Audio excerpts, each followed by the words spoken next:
você não voltará para a sua casa de mãos vazias. Deus tem algo especial para você nessa noite, amém? Vamos abrir as nossas Bíblias no livro de Êxodo.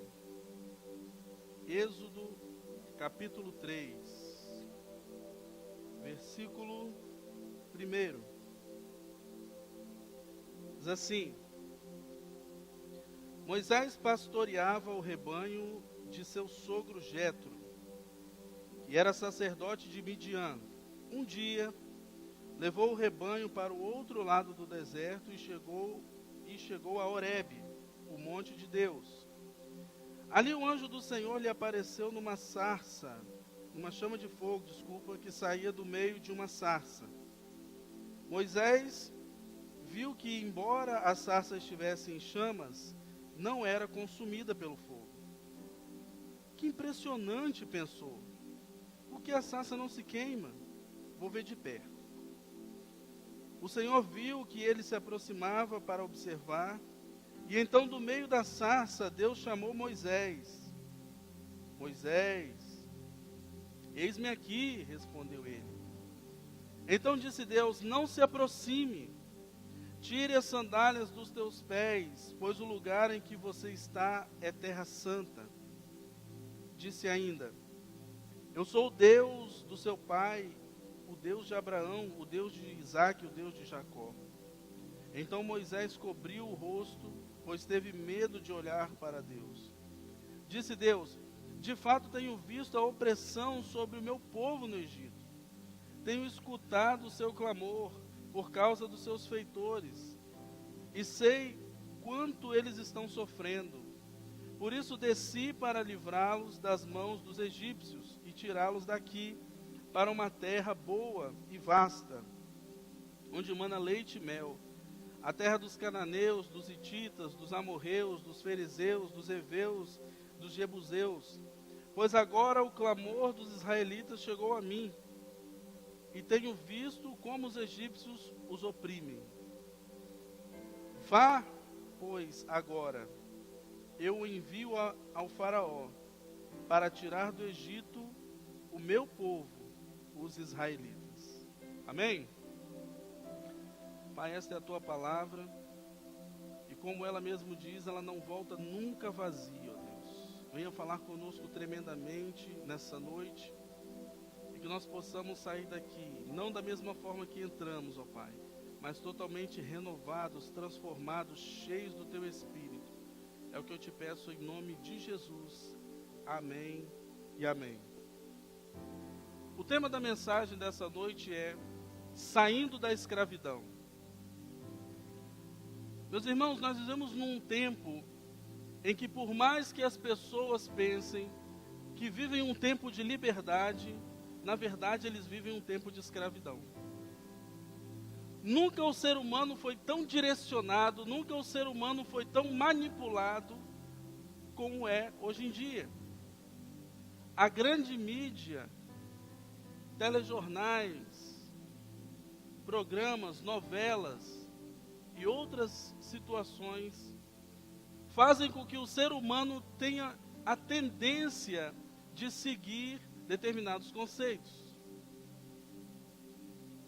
Hoje, se nós formos observar, a grande mídia tem tentado manipular até as crianças, para que elas mesmas tenham dentro da sua cabeça, dentro da sua formação, dentro da sua personalidade, a capacidade de entender que não existem mais o gênero masculino ou feminino.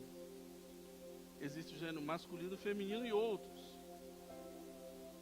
A grande sacada do momento agora é falar com que a pedofilia não seja mais um crime, mas trazer a pedofilia para o estado de uma doença mental ou de um desvio de comportamento. Tudo isso manipulando as pessoas. Nunca se viu tantas pessoas se suicidando. No ano de 2016, pouco mais de 1 milhão de pessoas ao redor do mundo se suicidou. Isso casos registrados. Esses dias um irmão falou: olha, a ponte está parada. Por quê? porque uma pessoa tentava se suicidar, em plena luz do dia. Pessoas que pensam viver numa liberdade, mas estão tão oprimidas que não conseguem enxergar a escravidão que vivem. Talvez você está aqui nessa noite e alguma área da sua vida você vê que está parada, está paralisada, não consegue fluir, não consegue desenvolver. Talvez alguma área da sua vida esteja sob o domínio de alguém ou sob o domínio de algo. Eu estou aqui nessa noite para te falar que Deus vai te tirar dessa escravidão. Duas pessoas entenderam. Eu estou aqui para te falar nessa noite que Deus vai te tirar dessa escravidão. Amém? Preste bem atenção no que eu vou falar. O texto que nós lemos é um texto de um povo que foi escolhido por Deus. O homem, na verdade, ele foi criado não para ser escravo, mas ele foi criado para ser dominante. Diga para a pessoa do seu lado: você não foi criado para ser escravo, mas você foi criado para dominar. Gênesis capítulo 1, versículo 26. Olha o que diz a palavra de Deus. Gênesis 1, 26. Façamos o homem a nossa imagem, conforme a nossa semelhança. Preste bem atenção agora. Domine ele sobre os peixes do mar, sobre as aves do céu, sobre os grandes animais de toda a terra, sobre todos os pequenos animais que se movem rente ao chão. Gênesis 1, 26. Domine ele. Meu irmão, será que as circunstâncias da vida estão te dominando ou você está dominando as circunstâncias da sua vida? Será que você tem o governo da sua vida? Ou outras coisas estão dominando, estão guiando você? Você não foi feito para ser escravo, você não foi feito para ser dominado, você foi feito para dominar. Amém?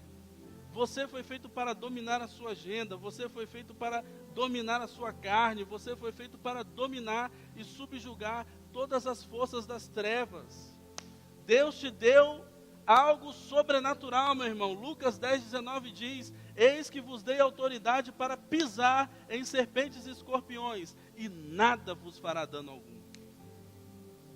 Tem gente que às vezes passa num cruzamento e vê aquele negócio ali, aí às vezes até atravessa a rua, porque tem medo.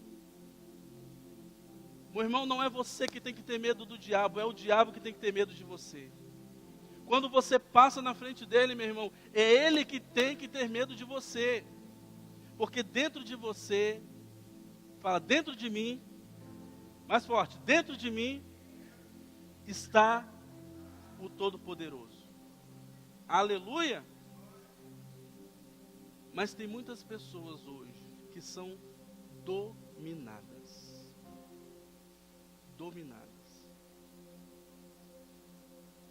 O pecado, na verdade, ele fez com que o homem saísse do centro da vontade de Deus. Na verdade, o pecado fez com que o homem saísse da posição de dominante para a posição de dominado. Olha o que diz em Romanos capítulo 6, versículo 15 e 16. Diogo, tem como colocar aí? Romanos 6, 15 e 16. E então, vamos pecar porque não estamos debaixo da lei, mas debaixo da graça? De maneira nenhuma. Versículo 16. Não sabem que quando vocês se oferecem a alguém para lhe obedecer como escravos, tornam-se escravos daquele a quem obedecem? Escravos do pecado que leva à morte, ou da obediência que leva à justiça? Ou seja, quando Adão decidiu obedecer aquilo que Satanás disse a ele, quando Adão decidiu contrariar as ordens de Deus, para ir de encontro àquilo que Satanás tinha pedido a ele, ele decidiu ser escravo. Ele decidiu ser dominado pelo pecado, ser dominado por Satanás. E isso fez com que o pecado tivesse validade após a ação. Até então, era apenas palavras. Não faça, não coma, não isso, não aquilo. Mas a partir do momento que Adão fez, a partir do momento que Adão comeu, automaticamente o pecado subjugou Adão. Às vezes Satanás apenas coloca um pensamento na nossa mente. Às vezes ele coloca apenas uma sugestão. Meu irmão, enquanto é sugestão, enquanto é pensamento, anule ali. Porque se virar uma atitude, se virar uma ação, Tiago diz que o pecado começa na mente até virar uma atitude, até virar uma ação. E essa ação pode levar à morte. Enquanto está o pensamento, enquanto está a sugestão, elimine ali, ore, cancele todo o pensamento e diga: eu rejeito em nome de Jesus. Para que Satanás não domine a sua mente. Eu estava falando à minha família essa semana, e eu dizia exatamente o seguinte: quando Satanás ele começa a observar que nós estamos no centro da vontade de Deus, e nós começamos a atrapalhar as vontades dele, a primeira coisa que ele vai pescar em nós, a primeira coisa que ele vai tentar achar em nós é uma brecha. E essa brecha vai levar a uma desestruturação da nossa mente, a uma desestruturação da nossa mentalidade. Ou seja, ele vai tentar fazer de tudo para que eu e você fiquemos abalados emocionalmente. Porque se eu estiver abalado emocionalmente, ele automaticamente vai ter uma brecha para que ele possa entrar na minha vida. Mas se, como a pastora mesmo disse aqui no domingo, se eu sei quem eu sou, se eu sei da minha identidade em Cristo Jesus, ele não tem esse tipo de brecha. Se eu sei que eu sou mais que vencedor, se eu sei que eu sou filho de Deus, se eu sei que eu tenho a autoridade de Jesus, automaticamente ele não consegue nada na minha vida. Mas tem muitas pessoas que esquecem da sua identidade. Tem muitas pessoas que esquecem quem são. E aí Satanás aproveita. Pense comigo, Israel ele foi levado até o Egito devido à fome na época de José. Quando Jacó ainda era vivo, Israel começou a crescer ali naquela terra, começou a se desenvolver ali naquela terra, começou a se estabelecer como uma nação, como uma cidade em si. 12 tribos começaram a se organizar ali, mas eles permaneceram ali. Eles nunca perguntaram se era da vontade de Deus que fossem para outro lugar. Nunca perguntaram a Deus se era da vontade dele que permanecessem ali. E começaram a se desenvolver, crescer, até que chegou um momento em que Faraó disse assim: peraí, esse povo está crescendo demais. É melhor a gente dar uma parada, ao invés deles serem apenas visitantes, apenas convidados. Eu vou começar a subjugá-los, eu vou começar a fazer com que eles saiam da posição de visitantes para a posição de escravo. Meu irmão, às vezes quando nós estamos começando a crescer, talvez profissionalmente, crescer ministerialmente, crescer em alguma área, preste bem atenção, Satanás ele sempre vai querer levantar alguém para te escravizar. Às vezes você está indo bem no trabalho, está se destacando no seu trabalho, já almejando uma promoção. De repente chega uma pessoa e começa a te atingir emocionalmente. chega uma pessoa e começa a te perseguir, começa a afetar o seu rendimento no trabalho. Por quê? Porque Satanás está vendo que existe um crescimento em você, está vendo que você está fazendo diferença naquele ambiente, e ele não gosta disso. Aquilo que ele puder fazer para te desestruturar, aquilo que ele puder fazer para te escravizar, para tirar você do foco, ele vai fazer. Faraó começou a ver Israel crescendo em número e em força, e ele disse: não, agora nós vamos subjugar Israel, nós vamos deter Israel. Quando Satanás vê o nosso crescimento, ele tenta nos subjugar, talvez levantando alguém no trabalho, talvez levantando alguém na nossa família. Mas quando nós estamos na vontade de Deus, meu irmão, não há inferno nenhum que possa nos deter. Preste bem atenção no que eu vou falar. Aquele que foi levantado para te escravizar, será o mesmo que será levantado para te abençoar. Você crê nisso? Então levanta sua mão aí. Deixa eu profetizar na sua vida. Aquele que foi levantado para te escravizar, meu irmão, aquele que foi levantado para te perseguir, vai ser o mesmo que será levantado para te abençoar. O mesmo povo que escravizou Israel foi o mesmo povo que abençoou quando ele saiu do Egito. Nada, meu irmão, acontece na sua vida. Se você está no centro da vontade de Deus, nada acontece na sua vida sem a permissão dele. Amém? Olha o que diz o texto de Isaías, capítulo 54, versículo 17. Isaías 54, 17. Nenhuma arma forjada contra você prevalecerá. Ninguém entendeu. Nenhuma arma forjada contra você, meu irmão, prevalecerá. E você refutará toda língua que o acusar. Esta é a herança dos servos do Senhor, e esta é a defesa que faço no nome deles, declara o Senhor. Nenhuma arma forjada, meu irmão, seja na sua vida, seja no seu trabalho, seja onde for, nenhuma arma que foi forjada, ou seja, nenhuma arma que foi preparada, nenhuma cilada que foi preparada contra você, meu irmão, vai prevalecer. Sabe por quê? Porque você está no centro da vontade de Deus. Mas existem muitas pessoas, meu irmão, que estão se deixando levar pelas circunstâncias da vida. Deixa eu te falar uma coisa.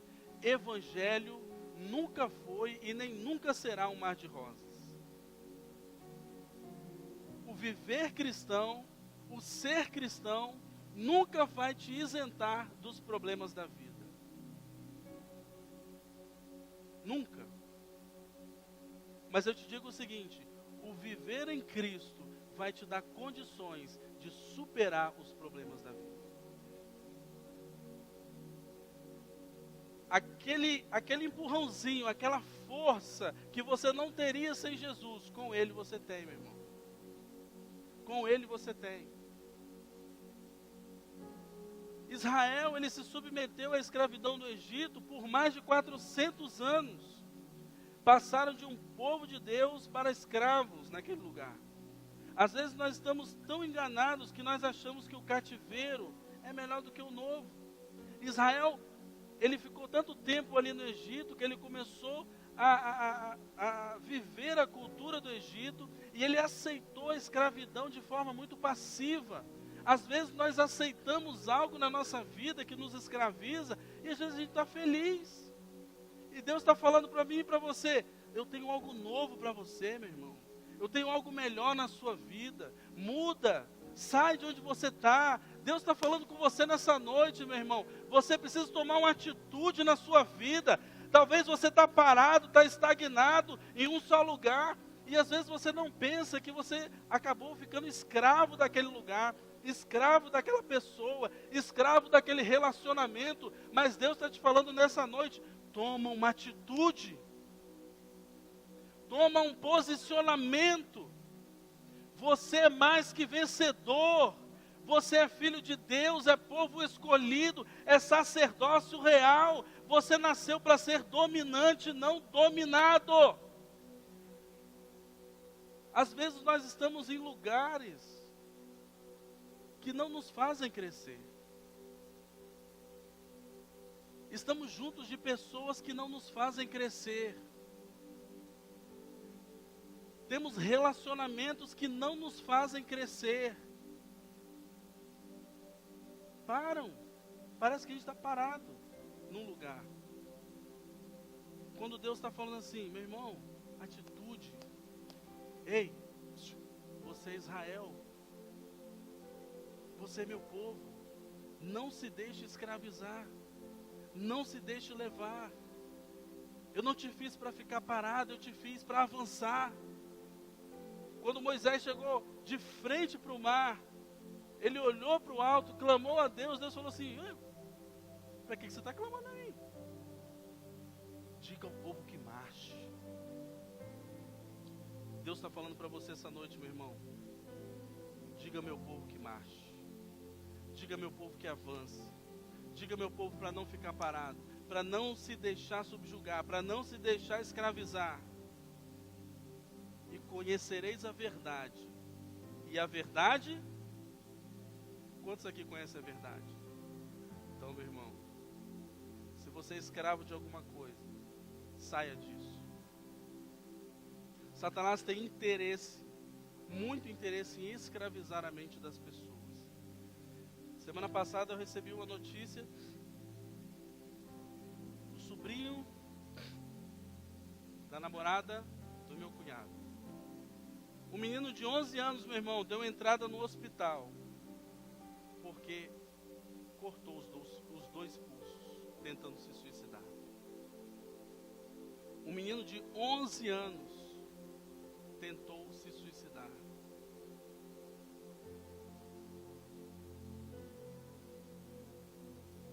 O diabo está escravizando até as crianças. Ele desestrutura as famílias para que as crianças possam crescer desestruturadas, sem nenhuma formação, sem nenhuma personalidade, sem saber quem são, para onde vão, como é que é, sem amor, sem atenção. Quanto tempo da nossa vida nós estamos gastando em frente ao celular, ao invés de gastarmos com os nossos filhos? Quanto tempo da nossa vida nós estamos gastando em frente à televisão, ao invés de gastarmos tendo um relacionamento com Deus? Nós temos que parar e analisar. Quantos querem o que Deus tem para você, meu irmão? Levanta a sua mão. Quantos querem o que Deus tem para você? A palavra vai dizer isso para você essa noite. 1 Coríntios 2:9. 1 Coríntios 2:9. Olha o que diz a Bíblia. Todavia, como está escrito, olho nenhum viu, ouvido nenhum ouviu, mente nenhuma imaginou o que Deus preparou para aqueles que o amam. Olha o versículo seguinte, o 11. 1 Coríntios 2:11. Não, 2:10 mesmo, 2:10. Mas Deus o revelou a nós por meio do Espírito. O Espírito que sonda todas as coisas, até mesmo as coisas mais profundas de Deus. Meu irmão, se você quer ver, se você quer enxergar aquilo que Deus tem para a sua vida, comece a ter um relacionamento com Ele. Comece a ter um relacionamento com Ele.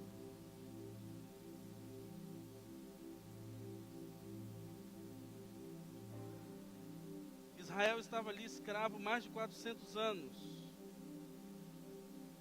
E aí nós vamos chegar ao texto que nós lemos. Deus levanta alguém, meu irmão. Deus escuta o clamor do Egito. Agora, quando eu estava lendo o texto, eu parei e analisei. Por que Israel só clama a Deus após 400 anos? Por que não clamou antes? Deixou-se passar tanto tempo para começar a clamar. Às vezes nós vivemos numa situação tanto tempo e nós deixamos de clamar a Deus, deixamos de pedir a Deus que nos liberte disso. A gente se acostuma com uma determinada situação. Eu já ouvi pessoas falando assim: mas essa dorzinha me acompanha já tem anos, que eu já até me acostumei com ela. Essa enfermidade já me acompanha tem anos. Não, deixa ela aí, não tem problema nenhum não. Quando Deus está dizendo assim: ei, eu posso te curar. Quando Deus está dizendo assim: ei, eu posso te libertar. Quando Deus está dizendo: ei, eu posso fazer algo sobrenatural na sua vida. Mas a pessoa se acostuma com aquilo, se acostuma com a escravidão, se acostuma em ser dominado. Mas Deus ouviu o clamor de Israel. Deixa eu te falar uma coisa: Deus escuta o seu clamor. Você crê? Deus escuta a sua oração. Você crê? Às vezes nós estamos até pensando, meu irmão, Deus escuta o seu pensamento. Deixa eu te falar, alguns anos atrás eu estava indo para o seminário, eu trabalhava em Vila Velha. Eu trabalhava em Jardim América e ia para o seminário na Praia da Costa. E eu estava morrendo de fome, meu irmão. Tem quando você está no ônibus, está cheio de fome, e você não tem um dinheiro para comprar uma bala bombom?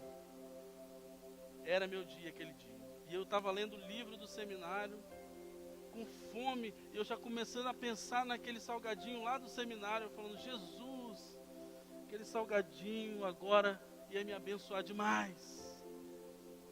E começando a pensar, eu não orei, não fiz nada, apenas pensei, meu irmão, e comecei a ler novamente o livro. Quando cheguei no meu ponto, que desci do ponto, que olhei para o chão, R$2. Oh, Jesus. Peguei o dinheiro e comecei a olhar para ver se alguém estava procurando, se alguém estava se batendo, alguém ia pedir. Como ninguém pediu, eu falei: Jesus, era exatamente o dinheiro do salgado. Deus escuta até o seu pensamento. Deus escuta até mesmo a sua vontade, o seu coração. Ele tem o prazer de te abençoar, mas nós precisamos clamar. Amém? A Bíblia diz que existia um homem que ficava parado próximo ao tanque de Betesda. Há quase 50 anos aquele homem paralítico vivia ali esperando que alguém o pegasse e o jogasse dentro do tanque de Betesda. Jesus chega até aquele homem e a primeira pergunta que Jesus diz é o quê? Que queres que vos faça? Já imaginou? Você paralítico, hein, Marcelo? Sem andar 48 anos. Um homem chega até você e pergunta: o que quer que vos faça? Se você está num dia meio nervoso, o que você faria? Gostaria de um café e uma torrada, um churrasco. Mas Jesus diz a ele: que queres que vos faça? Ele diz: olha, Senhor, há 48 anos eu estou nessa condição. E toda vez que as águas começam a se mover, chega um na minha frente e é jogado dentro do tanque, e eu não consigo a minha bênção. Jesus diz: então você quer a cura? Quero. Pega a sua maca, levante-se e vá embora. Ele precisou falar, ele precisou clamar. Às vezes nós somos tão orgulhosos que nós deixamos de pedir a Deus. E falamos: não, eu vou conseguir com a minha força. E Jesus está falando assim: deixa que eu te ajudo. Deixa que eu faço por você. Descansa, meu irmão. Deixa eu ser Deus na sua vida. É isso que eu vou falar daqui a pouco. Deus está ouvindo o seu clamor. Jeremias 33:3. Jeremias 33:3 diz o seguinte: clama a mim e responder-te-ei, e direi a você coisas grandiosas e insondáveis que você não conhece. De novo, clame a mim, ou seja, você, clame a mim, clame a Deus, e eu te responder-te-ei, ou eu responderei. Ele está falando que existe alguma condição para responder? Sim, clamar, meu irmão. Se você clamar, Deus vai te responder. Daniel clamou, Daniel orou a Deus. A resposta demorou, mas chegou. A resposta às vezes pode demorar, mas ela vai chegar. 2 Crônicas 7,14. 2 Crônicas, segundo livro de Crônicas 7,14. Se o meu povo, quem é povo de Deus aí? Se o meu povo que se chama pelo meu nome, se humilhar e orar, buscar a minha face e se afastar dos maus caminhos, dos céus eu ouvirei, perdoarei o seu pecado e sararei a sua terra. Se o meu povo que se chama pelo meu nome se humilhar e orar, meu irmão, clame a Deus, busque a Deus, de todo o seu coração, crendo que Ele vai fazer. Não ore a Deus duvidando, meu irmão. A dúvida, ela é inimiga da fé. Mas ore a Deus crendo, dizendo: Deus, eu já recebo, eu já te agradeço por aquilo que eu estou pedindo. Se o meu povo que se chama pelo meu nome se humilhar e orar, Deus vai te escutar e vai sarar a sua terra. Quantos aqui creem? Quantos creem? Amém? João capítulo 14, versículo 13. João 14, versículo 13. Evangelho de João. Eu o farei, Jesus está dizendo, e eu o farei o que vocês pedirem em meu nome, para que o Pai seja glorificado no Filho. Jesus está orando aqui por mim e por você, meu irmão, e ele está dizendo o seguinte: aquilo que você pedir no nome dEle, Ele fará, para que o Pai seja glorificado no Filho. No original, sabe o que isso quer dizer? No original ele está falando o seguinte: ainda que não exista aquilo que você pediu, meu irmão, você tem que dar um glória aí. Ainda que não exista aquilo que você pediu, eu vou fazer para que o Pai seja glorificado no Filho. Lembra quando o seu filho está te pedindo uma coisa que você ainda não tem dinheiro para pagar, para comprar?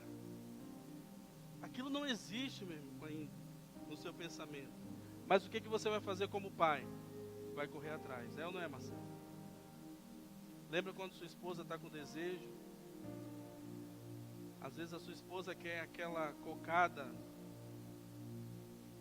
lá de Governador Valadares, né? Às vezes aquela sua esposa quer aquele doce lá de Domingos Martins. E o que você vai fazer, meu irmão? Não existe ainda ali nas proximidades, mas o que você vai fazer?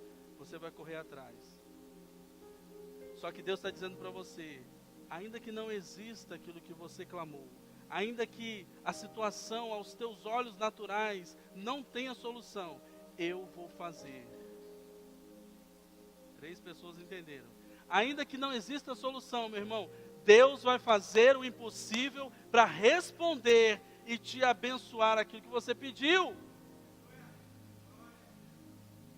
Entenda que o Deus que você serve é o Deus Todo-Poderoso. E Ele está falando para você nessa noite: saia dessa escravidão que você vive, meu irmão. Comece a atingir o sobrenatural. Comece a viver o sobrenatural. Comece a viver no centro da vontade de Deus. Deus ouve o chamado de Israel. Ele escuta o clamor de Israel. E Ele levanta um homem chamado Moisés. Moisés é a tipificação de Jesus Cristo. Moisés, ele foi colocado por sua mãe, ainda bebê, no rio Nilo. O rio Nilo nada mais é do que, para os egípcios da época, um deus. Amém? Ou seja, a filha de Faraó recebeu de um deus o seu filho. Entendeu? A filha de um sacerdote, que era Faraó, recebeu de um Deus o seu filho. Assim como Maria recebeu de Deus também a Jesus Cristo. Moisés foi levantado por Deus lá no deserto, após todo aquele problema que ele teve no Egito. Virou pastor de ovelhas, estava criando os rebanhos do seu sogro, até que certo dia ele falou: não, eu não vou cuidar dos rebanhos aqui não, vou para o Monte Horebe, vou ir para um lugar um pouco mais afastado, do outro lado do deserto.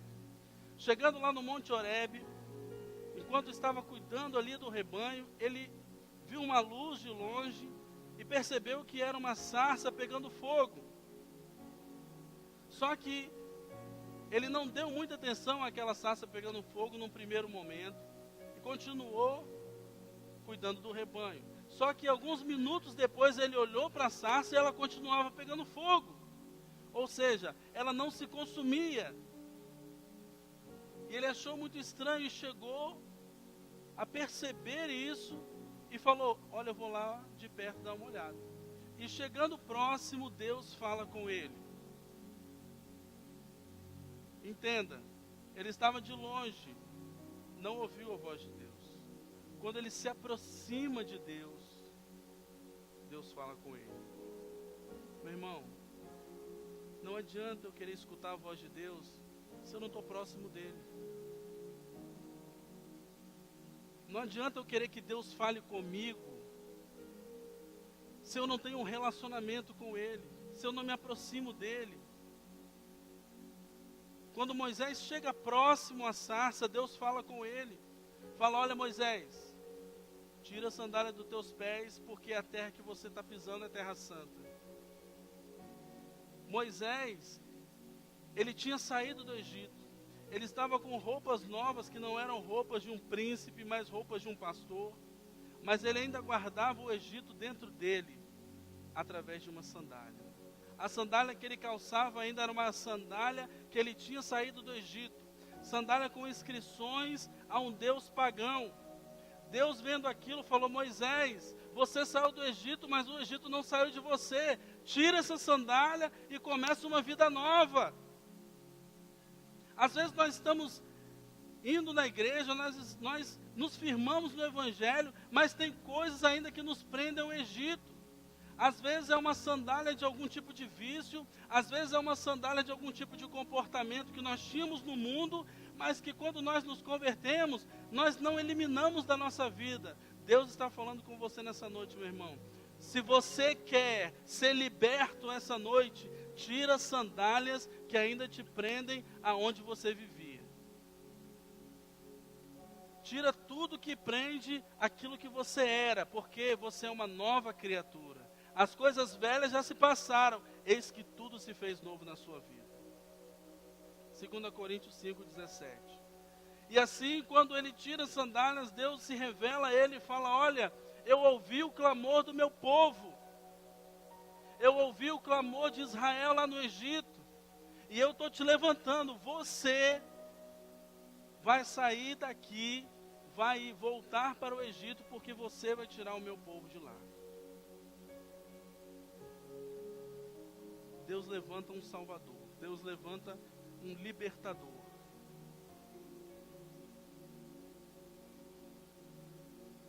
Anos mais tarde, Deus também levantou alguém para nos libertar. Seu nome é Jesus Cristo. Ele falou: vai lá, porque eu ouvi o clamor do meu povo. Vai lá. E através da cruz do Calvário, meu irmão, eu e você fomos libertos. Através da cruz do Calvário, eu e você, que éramos escravos do pecado, fomos libertos.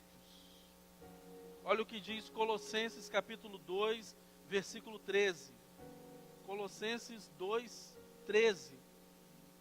Quando vocês estavam mortos em pecados e na incircuncisão da sua carne, Deus os vivificou em Cristo. Ele nos perdoou todas as transgressões, 14.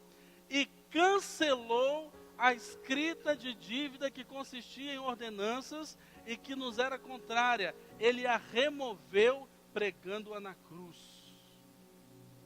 A escrita de dívida, a procuração que Satanás tinha para te dominar, meu irmão, Jesus na cruz do Calvário pegou e rasgou e falou: agora ele não te pertence, ele pertence a mim. Irmão, você não está entendendo. Jesus, presta atenção, lembra quando aquele cara te liga daquela dívida que você tem? Lembra? Lembra quando você tinha aquela dívida que você não conseguia pagar? Jesus pegou aquela dívida e rasgou. Jesus cancelou aquela dívida.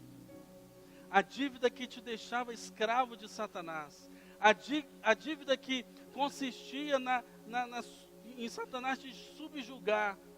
A dívida que dava autoridade para ele fazer o que ele queria na sua vida, meu irmão, foi cancelada. A partir de hoje, a partir do momento que você aceitou Jesus, você é nova criatura. Satanás não tem autorização de tocar num fio de cabelo seu, meu irmão. Para isso se manifestou o Filho de Deus, para destruir as obras de Satanás na sua vida.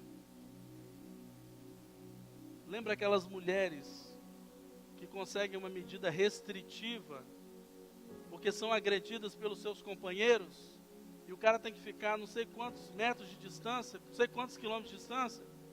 Nós conseguimos uma medida restritiva, meu irmão. Satanás não pode chegar perto de você. Satanás não pode chegar perto de você. E eu já estou terminando. Eu só quero falar para terminar 3 atitudes antes de sair do cativeiro. 3 atitudes antes de sair do cativeiro. Primeira, entenda o agir de Deus. Nem sempre, porque não acontece nada, Deus não está agindo. Entenda isso. Às vezes não está acontecendo nada na sua vida, meu irmão. Você clamou, você tem pedido a Deus, não está acontecendo nada. Você pensa, Deus não escutou minha oração. Não, meu irmão, Deus está trabalhando. Poucas pessoas entenderam. Deus está trabalhando no silêncio. Deus está fazendo no silêncio. O bambu chinês, quando ele é plantado, ele demora um tempão para aparecer. Sabe por quê? Porque ele está criando raízes primeiro. E quando ele firma as suas raízes, ele começa a despontar. E meu irmão, pode vir um vendaval que for, que aquele bambu não sai dali não. Às vezes você clamou, você pediu, e não está acontecendo nada. Você falou, gente, pelo amor de Deus, eu estou clamando, eu estou pedindo, já se passaram meses. Meu irmão, acalma. Ainda não chegou a hora, mas deixa eu te falar, vai chegar. E poucas pessoas entenderam. Aquela sua resposta vai chegar. Aquilo que você pediu vai acontecer. Sabe por quê? Porque Ele ouviu o seu clamor. Ele ouviu o seu clamor. Segunda coisa, está acabando. Antes de te tirar do cativeiro, Deus vai te mostrar que Ele é Deus na sua vida. Oh, aleluia!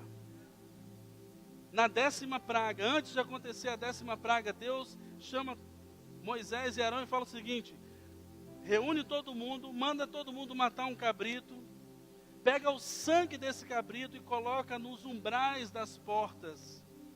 Porque quando o meu anjo passar para matar todo primogênito do Egito, e ele vira o sangue, ele vai passar direto. Quando ele vira o sangue do cordeiro, não haverá morte.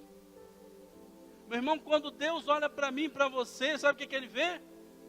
Sangue. O sangue de Jesus. O sangue de Jesus que trouxe reconciliação e paz. O sangue de Jesus que me deu vida nova. O sangue de Jesus que anulou o pecado na minha vida. O sangue de Jesus que me dá agora vida e vida em abundância. O sangue de Jesus que me tirou das trevas e transportou para o reino do Filho do seu amor. O sangue de Jesus que me dá vida. Meu irmão, quando Deus olha para você, Ele não vê uma pessoa pecadora, mas Ele vê uma pessoa justificada.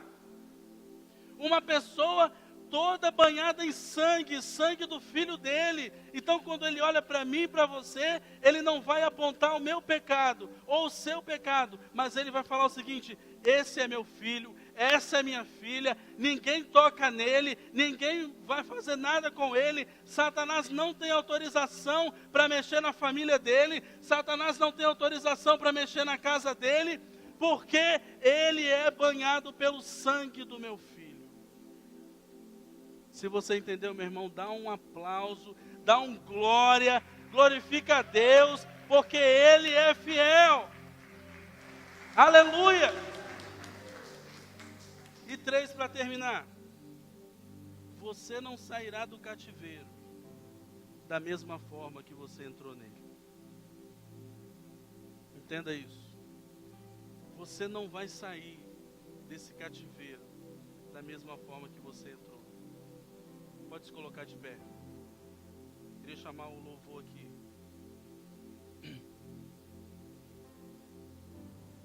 Israel chegou até o Egito como um pequeno povo, cerca de quase 80 pessoas. Saiu do Egito com quase 2 milhões de pessoas. Depois de toda a humilhação, depois de tudo aquilo que Israel passou, entenda o seguinte: depois que todos os primogênitos morreram,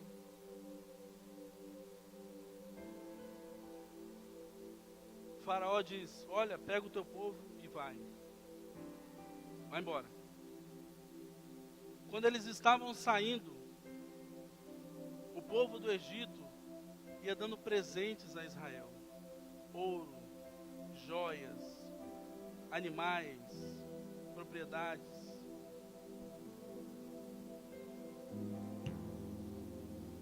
Dando tudo que eles tinham para Israel. As 10 pragas não foram apenas para que o Egito soubesse quem era o Deus de Israel, mas para que Israel entendesse quem era o Deus de Israel. Talvez você esteja passando por uma situação na sua vida, por um cativeiro, e você não sabe como vai sair, você não sabe como isso vai acabar. Deixa eu te falar, provações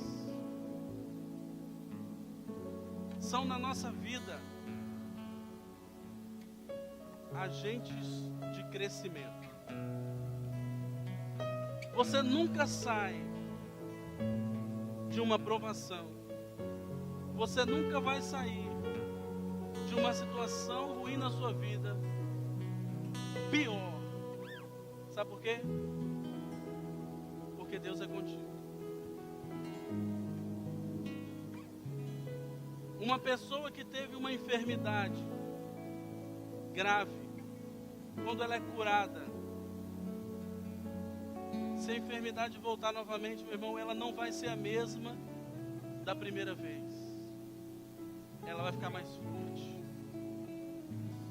Se ela passou por uma situação ruim e acontecer novamente, ela não vai ser a mesma, porque ela ficou mais forte. Se ela foi decepcionada, se ela ficou frustrada com alguém, se ela foi traída por uma pessoa e acontecer novamente, ela não vai ser a mesma, porque ela ficou mais forte. As provações, os cativeiros da nossa vida, meu irmão, só fazem a gente ficar mais forte. José foi vendido pelos seus irmãos, passou pela casa de Potifar, foi para a prisão. Ele não errou em nada, não fez nada. Mas na prisão, sabe para onde José foi? Ele foi para o palácio, meu irmão. Talvez você esteja passando por uma situação ruim. Eu não sei o que você está vivendo na sua vida, mas Deus sabe. E Deus sabe que o prazo para você sair disso chegou.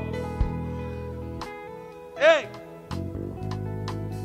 Hoje é o dia de você sair do Egito. Hoje é o dia da sua libertação. Todo cativeiro a partir de hoje será aberto para que você saia, meu irmão. Mas não vai sair da mesma forma. Você vai sair abençoado. Vamos louvar.